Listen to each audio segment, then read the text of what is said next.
우리는 이 말씀에 십자가의 은혜로 인해서 세상 등지고 십자가가 보면 고난 속에서도 어떤 환경 속에서도 우리는 찬양할 수 있고 또 노래 부를 수 있음을 배우게 됩니다. 20절에 보면 그러나 우리의 시민권은 하늘에 있는지라고 말합니다. 거기로부터 구원하는 자 곧 주 예수 그리스도를 기다린다고 말합니다. 우리는 예수 그리스도의 빛가루로 사는 하나님의 자녀입니다. 그러므로 오직 예수님만 따라가야만 합니다. 사도 바울은 바울이 예수님이 달려가셨던 그 길을 또한 달려갔습니다. 그렇게 예수님만 보고 가던 바울이 이제는 뒤를 돌아보면서 우리를 향해 내가 예수를 이처럼 따라갔듯이 너희도 나를 본받아 따라오라고 외치고 있습니다. 맨 앞에 예수님이 걸어가고 계시고 그 뒤에 우리의 지도자 사도 바울이 걷고 있고 그 다음에는 우리가 걷고 있는 것입니다. 예수님과 바울이 걸어간 길만 오롯이 따라가면 길 잃어버릴 염려가 없는 것입니다. 누구를 따라가느냐에 따라 그 길이 천국 길이 될 수도 있고 사망과 멸망의 길이 될 수도 있습니다. 비리, 고난이 있고 또 투옥이 되는 아픔이 있다 하더라도 예수님을 따라가는 길이 가장 안전한 길입니다. 세상적으로 편하고 또 배를 충분히 채울 만한 안락한 길이라고 해도 그 길에 마치면 멸망이요 죽음이라고 오늘 본문은 말씀하고 있습니다. 그러므로 우리는 신앙의 긴장을 늦춰서는 안 됩니다. 순간순간 나는 누구를 따라가고 있나? 내가 바라보는 것은 무엇인가? 세상인가? 아니면 세상 등지고 십자가가 보이는가를 우리는 자주 점검하면서 걸어가야만 하는 것입니다.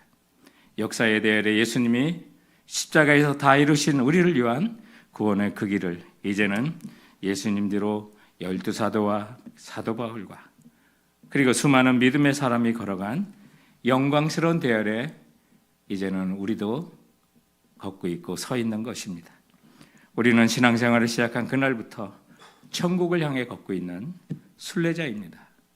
전본현 목사님은 철로역정을 통해서 천국을 향해 걸어가는 순례자의 길을 아주 드라마틱하게 표현한 그 글을 썼습니다. 철로역정의 주인공인 크리스천은 깊은 강에 빠져 허우적거릴 때도 있었습니다. 사자의 으르렁거림에 공포에 빠지기도 했고요. 미혹의 늪을 빠져 정신줄을 놓은 적도 있습니다. 그러나 마침내 크리스천은 멸망의 도시를 떠나 기쁨의 언덕을 지나 천국까지 입성하게 됩니다. 확실한 것은 순례의 길이 아무리 힘들어도 결국에는 천국에 이르게 된다는 것이죠. 그 길은 결코 외로운 길이 아니라는 것을 우리는 기억해야만 합니다.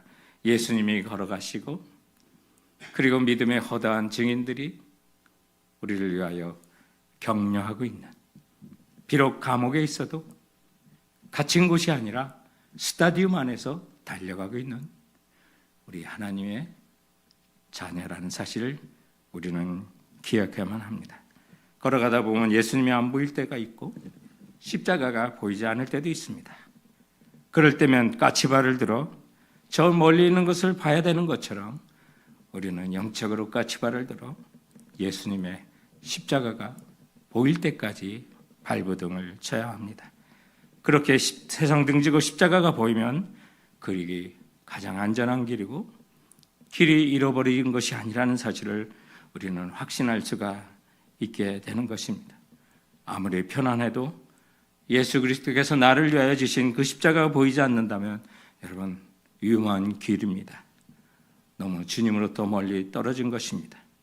그러므로 우리는 신앙의 허리띠를 동여매고 십자가가 항상 보일 수 있도록 우리는 세상 등지고 앞을 바라야만 하는 것입니다. 우리 믿는 사람들 안에서는 십자가의 길을 흉내만 내고 걸어가는 사람들이 가끔 있습니다. 오늘 본문에도 보면 빌립보 교회에 그런 사람이 있었던 것입니다. 17절 이하에 보면 형제들아 너희는 함께 나를 본받으라. 그리고 너희가 우리를 본받은 것처럼 그와 같이 행하는 자들을 눈여겨보라. 내가 여러 번 너에게 말하였거냐? 이제도 눈물을 흘리며 말하노니 여러 사람들이 그리스도의 십자가의 원수로 행하느니라. 그들의 마침은 멸망이요 그들의 신은 배요 그 영광은 그들의 부끄러움에 있고 땅의 일을 생각하는 자라고 말합니다. 그와 같이 행하는 자들은 십자가를 지고 가는 듯 보이지만 자세히 보면 예수님이 걸어가신 길의 반대 방향으로 살고 있는 사람들입니다. 바울은 이들을 십자가를 지고 예수님과 반대 방향으로 걷는 자라고 하지 않고 십자가의 원수라고 직선적으로 말합니다. 이들은 십자가를 지고 예수님을 따르는 척하지만 예수님을 따르고 싶은 마음도 십자가만 보고 세상 등지고 싶은 마음도 없는 사람들입니다. 그래서 이들은 겉으로는 십자가를 지고 가는 것처럼 보이고 겉으로는 신앙생활하는 것처럼 보이지만 사실은 십자가의 원수로 행동하고 있었던 것입니다. 그런 사람들은 사도 바울은 그들의 종착역이 무엇인지를 명확히 말합니다. 그들의 마침은 멸망이라고요. 이것이 우리가 예수 그리스도의 십자가의 은혜를 입고도 대충 신앙생활하면 안 되는 이유인 것입니다. 십자가의 원수가 교회 밖에 있는 것이 아니라 교회 안에 들어와 있었던 것입니다. 함께 걷고 있는 사람 중에 그런 사람이 있을 수 있습니다. 이들의 특징에 대하여 그들의 마침은 멸망일 뿐만 아니라 그들의 신은 배를 불리는 육체적인 욕심을 채우는 자요 그의 영광은 그들의 부끄러움에 있고 십자가가 아니라 땅의 일을 생각하는 자라고 우리에게 알려주고 있습니다. 혹시 그 사람이 나는 아닌지 두렵고 떨리는 마음으로 오늘 예수 그리스도의 십자가에 달리신 이 성금요일에 우리 자신을 확인해 봐야만 합니다. 믿음의 확실함은 금보다 그 어떤 명예보다 더 귀한 것입니다. 그런데 우리가 붙들고 바라보고 가는 예수 그리스도의 십자가가 나중에 맞바꿔진다는 사실을 아십니까? 그 십자가는 천국에서 하나님의 영원하신 상급과 바꾸는 것이기 때문에 결코 포기하지 마셔야 합니다. 이것을 알았던 사람이 바로 모세였습니다. 모세는 왕궁의 왕복보다 수치스러운 십자가와 그 모든 것을 바꾸는 길을 택했던 사람입니다. 비록 구약을 살았던 사람이지만 히브리서 11장 24절부터 그 이하의 말씀을 보면 믿음으로 모세는 장성하여 바로의 공주의 아들이라 칭함받기를 거절하고 도리어 하나님의 백성과 함께 고난받기를 잠시 죄악의 낙을 누리는 것보다 더 좋아하고 그리스도를 위하여 받는 수모를 애굽의 모든 보화보다 더 큰 재물로 여겼으니 이는 상 주시는 분을 바라보았다고 말합니다. 이번에 이집트 순례를 가신 분은 명확히 알았을 것입니다. 모세의 양어머니는 제18왕조였던 하세스투라고 하는 여성 파라오입니다. 다른 아들이 없었기에 역사 속에는 그가 양아들을 드렸다라고 기록이 되어 있습니다. 여러분, 생각보다 모세는 왕을 얻기 위하여 다른 형제와 경쟁을 해야 되는 위치에 있었던 거 아닙니다.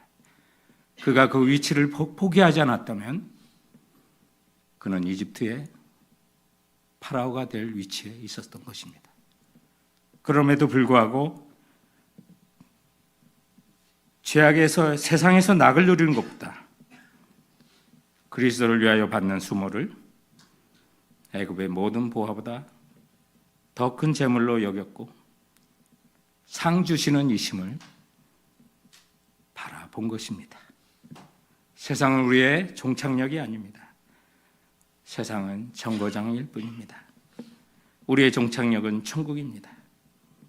그래서 오늘 본문의 21절에 그는 만물을 자기에게 복종하게 하실 수 있는 자의 역사로 우리의 낮은 몸을 자기 영광의 몸의 형체와 같이 변하게 하시리라고 말합니다. 우리가 고난 속에서도 노래하며 세상 등지고 십자가를 바라보고 달려가는 그 이유는 바로 이것입니다. 언젠가 우리의 낮은 몸을 예수 그리스도와 같은 부활의 몸과 같은 영광의 몸으로 우리 형체가 바뀔 날이 있기 때문에 세상 등지고 십자가 바라보며 그 어떤 고난 속에서도 찬송하며 노래하며 가시는 우리 성도들 되시길 주님의 이름으로 축원드립니다. 그러므로 말미암아 우리는 하나님의 나라의 백성이 된 것입니다. 우리의 시민권은 오늘 빌립보서 3장에 보면 하늘에 있는지라라고 말씀하고 있습니다. 그러므로 하나님 나라, 하나님의 백성들은 이 세상의 법을 따라 사는 것보다 더 하나님 나라 법을 따라 사는 것을 우선시해야만 합니다. 하나님 나라의 법은 다른 것이 아니라 진리의 말씀, 바로 성경 말씀입니다. 우리는 성경대로 살아가며 우리의 시민권이 있는 영원한 하늘나라를 보고 이 땅에 어떻게 살아야 되는지를 순간순간 결정하셔야만 합니다. 시리아에서 사역하시다가 시리아의 여러 상황으로 인하여 요르단으로 피난하신 선교사님께서 선교 편지를 보내주셨는데 가구를 사러 갔다 겪은 일을 그 선교 편지에는 써져 있었습니다. 무엇 하나 선뜻 사지를 못하겠더라는 겁니다. 무언가 사려 할 때마다 저거 내가 시리아에 두고 왔는데 라는 생각이 자꾸 그 가구를 사지 못하도록 말렸다는 것이죠. 그래서 무엇 하나 집을 때마다 무엇을 하나 살려고 할 때마다 어차피 여기는 잠깐 있다 가는 곳인데 언제라도 떠나게 되면 두고 가면 아깝지 않은가, 누구 줘도 아깝지 않은 것들인지 생각하며 사시게 된다는 편지였습니다. 그러면서 한번 나라를 옮기게 되었더니 저 천국을 준비하는 삶을 사는 것이 무엇인지 조금 알게 되었습니다 라고 그 편지는 기록되어 있는 것입니다. 그렇습니다. 성도 여러분, 우리가 무엇을 결정하고 무엇 하나 살려고 할 때도 우리는 저 천국에 우리의 상급이 기다리고 있다는 것을 기억하시고 하나님의 법, 하나님 나라 시민으로서 우리는 이 땅에 무엇 하나 그리고 어떤 결정 우리는 기억하며 결정해야만 하는 것입니다. 이런 모든 결정을 기억하게 하는 찬송가가 있지요.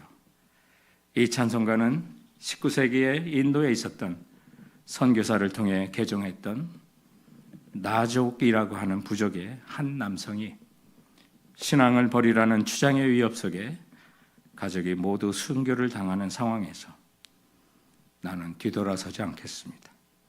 예수님을 따르기로 결정하며 그가 고백한 실화를 바탕으로 영어 찬송가가 지어진 것입니다. 결국 이 나족 부족의 주장의 협박 속에서도 굴하지 않고 순교했던 이 가정의 사건은 그 후 나족 부족이 주장을 비롯하여 마을 전체가 주님께 돌아오는 큰 부흥을 일으켰던 실화 속에 탄생한 찬양입니다. 그 찬양에 보면 다음과 같은 가사가 있습니다. I have decided to follow Jesus. No turning back.